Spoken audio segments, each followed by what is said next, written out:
this ability to look at things or listen to things or with other senses, smell, taste, touch, as the awareness rather than the interpreting mind, practice that in your daily life. It's a primordial spiritual practice. If that's your only spiritual practice, it would be quite enough. So, innocent perception, it requires awareness, it requires an alertness in the background of your perception. Without the alertness, thinking will always overpower you. The alertness keeps thinking at bay.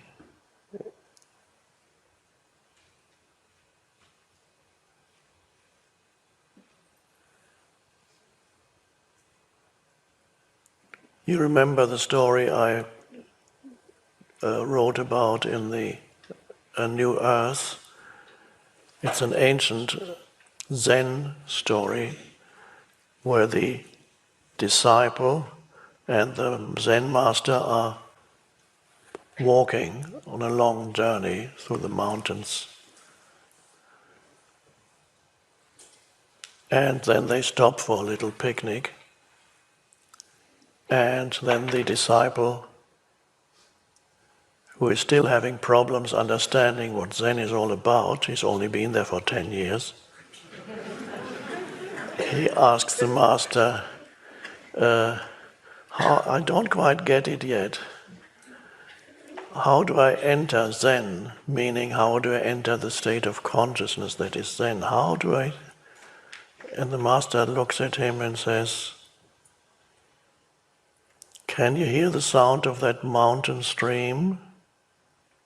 And the disciple says, no, I can't hear it. The master says, just see if you can listen, see if you can hear it. And this is the point of the master to the disciple, to become more alert. The master associates the alertness with the auditory perception there. So the alertness flows into the auditory perception. And as the master tells him, you have to listen more carefully to hear that mountain stream. And then the disciple, at that moment, the alertness, the awareness in the disciple rises, and he goes. And of course, at that very moment, while he's in that intense listening, he's no longer thinking or trying to figure out what Zen is all about. He's just... And then he can hear in the far distance, there's a tiny mountain stream that makes a sound. And suddenly he can hear it. And he says, yes, I can hear it. And the master says, that's it, enter Zen from there. Oh.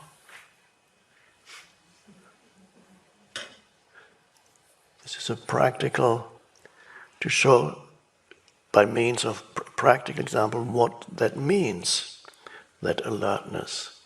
Jesus talks about it too. He said, if you be so awake as if you were, he gives the parable of a servant waiting for the master. He doesn't know when the master comes. He may come in very silently.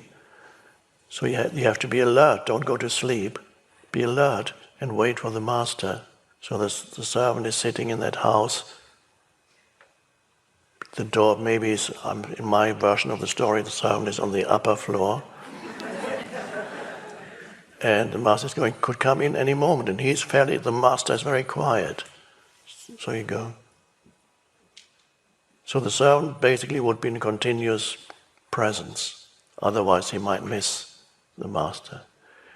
Again, it's an example to show what that state of consciousness is. Again, using the analogy with associating awareness with the auditory perception.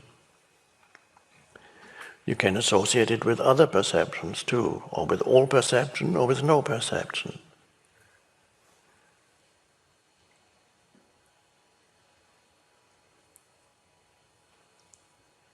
And there's no stress or strain in that alertness. There isn't a willfulness behind it. That's not it. You can't hold your breath and make yourself be more alert.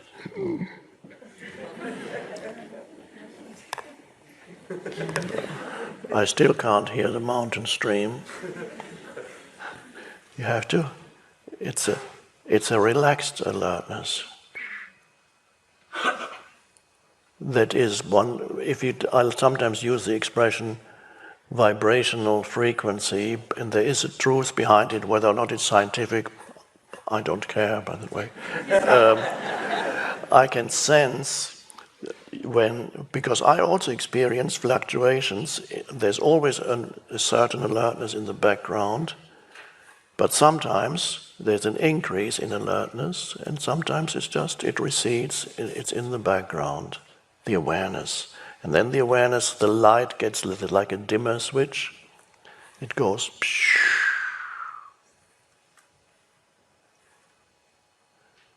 and then it goes, it's still there, according to the situation.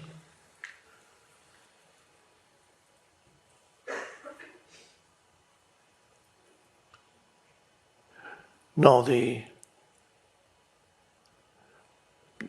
so-called enlightened state, which is a destiny of each human to reach, although many won't reach it in this lifetime, but that's okay.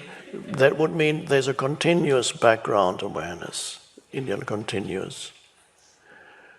And many of you already have it sporadically, and there may be some of you who already have it continuously in the background. And the only reason why you're here because it's enjoyable.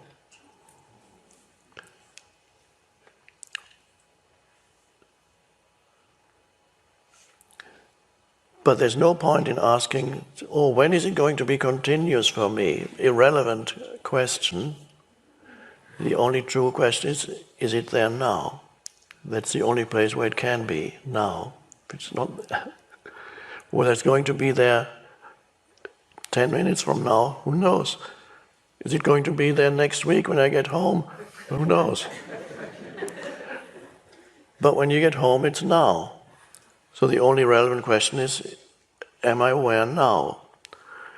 And if you even remember to ask that question, which is a powerful pointer to awareness, very easily you can step from the question, which is still a thought. I call it a pointer. Certain thoughts are pointers that point beyond thought. So that says, am I aware now? It's a powerful pointer. And after that, yes, that can immediately bring you to that heightened alertness. Am I aware now? Let me just check. And that checking creates a rise in the vibrational frequency. You can feel that. And you can observe, you can learn to observe in people. It's not judgmental. It's a simple fact. You can look at a person, and to some extent you can see what degree of awareness is there. There are many humans who might never have heard of any spiritual teaching who have some awareness in their life. They don't know what it is, but it's there. I can very often, I don't like to be stopped and recognized in the street all the time, but it does happen a lot. And when it happens, it's lovely. So it's a paradox. I try to wear sometimes sunglasses and a baseball cap. A funny incident, I was in a supermarket and I was wearing dark sunglasses and a baseball cap and just looking at the shelves. And a man came up to me and said, "Hi Eckhart, may I shake your hands? Do people recognize you a lot?"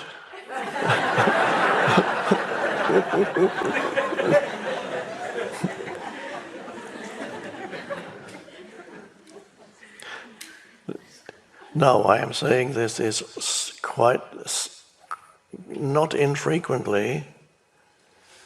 I know a few seconds, I look at a person, a few seconds before they recognize me, I recognize them. I've never seen them before, but I recognize them.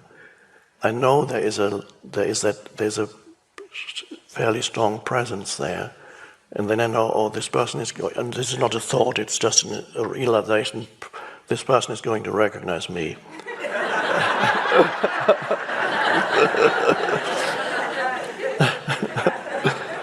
And most of the time I'm right.